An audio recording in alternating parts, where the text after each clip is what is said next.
Мектеп завучунан запкы жегенделип, колу көгөргөн ырыскелди каникул аяктаганына 2 жума болгонуна карабай мектепке бара элек. Апасы Элмиранын айтымында ырыскелди классташтарын, досторун аябай көргүсү келип сагынды. Ырыскелди үйдө, мектепке баргысы келип атат, балада эле болупчу. Бирок ушу балдар эгерде мыскылдаса кандай болот деп мен ушундай бир жүрөгүм ооруп атат да, ийнедей болупчу. Кече директор менен сүйлөшсөм, кантип класска киргизесиң балаңды деп сурап атат. Мен ойлогонмун, директор сүйлөшүп атын элер менен балага бир жакшы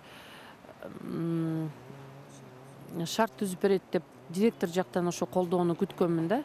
Элмира Ирисова болуп өткөн окуядан бир гана өзү жана баласы ырыскелди жабыр тартканын айтууда. Ал эми күнөөлөнүп жаткан мектеп завучу Людмила Макарова дагы деле мектептен иштөөсүн улантып жатат. Баласынын укугун жалгыз коргоп жаткан Элмира ушул тапта дагы көрүнгөн эшикти каклап, акыйкатты издеп жүрөт. Я как мама, мне очень больно.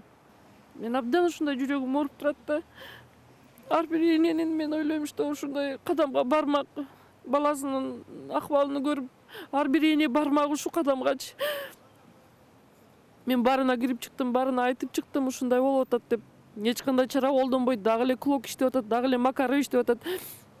Низовский айтып коет, эми кантип сенин балаң класска кирет деп кайра менен сурап коет.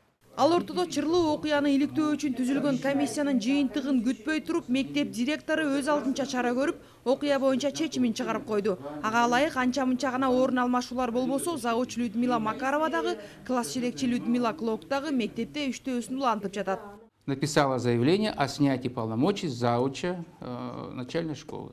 Людмила Макарова завуштуктан өз каалоосу менен арыз жазып кетти, бирок мектепте мугалим болуп иштөөсүн улантып жатат. Ал эми Людмила Клок 2-Г класстан 2-В класска которулуп, класс жетекчи болуп иштеп жатат. Окуяны иликтөөчү комиссиянын мүчөсү, акыйкатчынын орун басары Гүлнара Жамгырчиеванын баамында соттук медициналык экспертиза баланын ден соолугуна залакасы тийген деген жыйынтык чыгаргандан кийин кандай болгон күндө дагы баланын укугу корголушу керек. Биринчиден биздин милдетибиз баланын укугун коргоо. Баланын укугу бузулбаш керек. Бала андай жанакындай ырыскелдини чапты деп атат. Эгерде ошондой чапкан болсо, андай мугалим, андай мектепте иштегенге укугу жок. Ал мугалимдин дагы өзүнүн психика жагын далилдеш керек, текшерүүдөн өтүш керек. Балдар менен андай адамдар иштегенге мүмкүн эмес. Окуянын чоо жайын иликтөө үчүн түзүлгөн комиссиянын толук жыйынтыгы 2 күндөн кийин чыгат. Ошондон кийин гана номер 61 мектептин мугалимдерине кандай чара көрүлөөрү белгилүү болот. Айжан Омолдошова, Тимур Судогалиев, Коомдук, 1 канал.